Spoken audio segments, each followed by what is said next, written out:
Well, yesterday was a complete day off.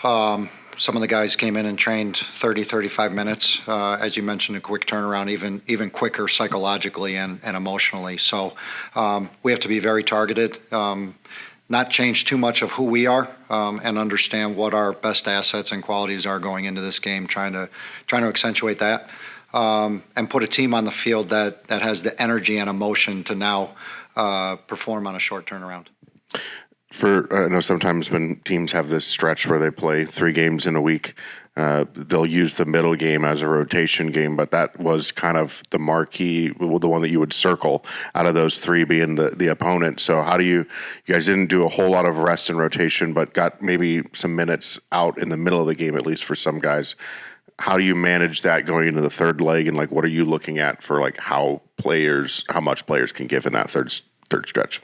Yeah, I think we take it by the moment, not necessarily by the day or planning too far in advance. And I know we have such a short amount of time to plan and prepare, but I've been pleasantly surprised with how the guys have rebounded from each match. The Portland game, physically, mentally, we recovered pretty well.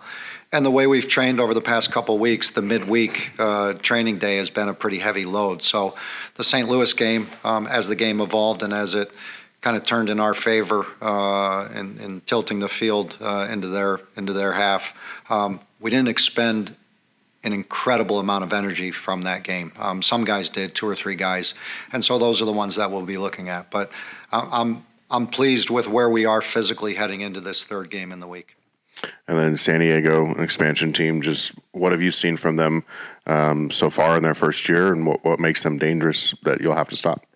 I think San Diego, using all the resources that they have in terms of their other entities, have a really clear idea of how they want to approach the game. Their game identity is in full tact, despite the fact being an expansion team. So a credit to them for that.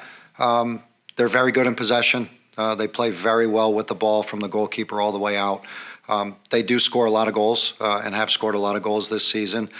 Credit to both the way they want to play and also the individuals in the team. They have some very good attacking players. Conversely, every team has its weaknesses, and while they try to win the ball back quickly, they're also they have moments where defensively they can be exposed, like every team in the league. And so it's going to be a really big challenge for us to contain them, but also a really great opportunity to see what we can do. There's been a number of expansion teams that have been pretty successful in their first year over the last decade or so. Why is it that some expansion teams can come in and just right off the bat be pretty good? Well, I think as the league continues to evolve, the new teams coming in are looking at previous examples of what's worked and what hasn't worked. And certainly when you come in as an expansion team, it's important to make a really good first impression. That's been lesson learned over the years in the history of the league. And in doing so, you need to, bring very good key players in key positions, particularly in the attack, which they've done. And you also have to have a really clear idea of how you want to operate and what the identity of your organization wants to be, which they've done that as well. And I would attribute both of those factors and how they've been successful in the short term. And I know you talked about the recovery from each of these games, but this last game having maybe a little more mental, emotional aspect to it. Is that more difficult to recover from even than the physical sometimes? I guess we'll wait and see. It's the guys, even post game, they weren't over the moon or disappointed. They were steady, and that's been kind of the MO for this group over the last number of weeks. We haven't gotten too high or too low. We've just understood that. We have to get on with the next task. And if we put all of our energy towards that, it's likely going to lead to a good performance. Maybe not a great execution, but a good performance in terms of intention and emotion and intensity. And so we're going to see, because this is our week in the year that is the challenging week. And I know a lot of teams, every team goes through it, both through travel, climate, opponent. All of those factors are in play for every team in this league. They just experience them at different times. And for us, this is our moment. On the physical side of recovery, how's everybody's health? I mean, are you expecting anybody back or anybody out that we weren't expecting? I think Radoja picked up a quad injury the other day, so I would not expect him in the game. Other than that, I think everybody is available for selection. So that's an encouraging sign. And when you go through a week like this, it's great to have mostly all hands on deck.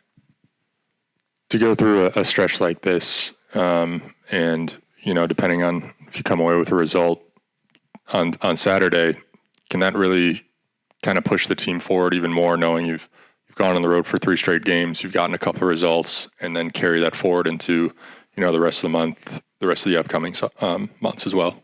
Yeah, I think so.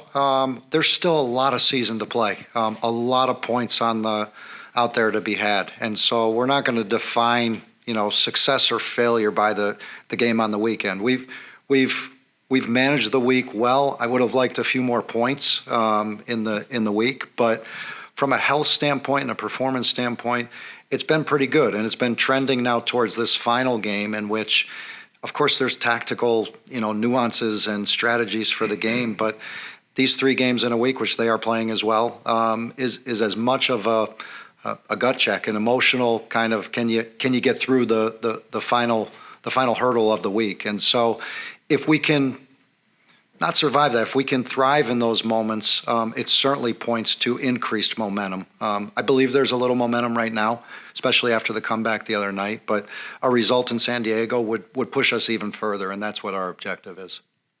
How have you kind of seen the partnership between Robbie and Jansen continue to kind of develop the more games they've lined up together? I know when we talked with Jansen earlier in the week, he even said they've played at least 3, I think now maybe 4 games together, where the weeks prior it was kind of a shuffle, whether that was your decision or injury related. So has that kind of coincided with the improved defensive performances, just that level of comfort, having that same guy next to you? 1,000%. I think you're always searching for consistency and continuity, particularly in your back line. It's always better when you don't have to sub defenders in the game. And when your central defenders can be reliable in terms of 90 minutes week in and week out, it makes your decision-making process a lot easier.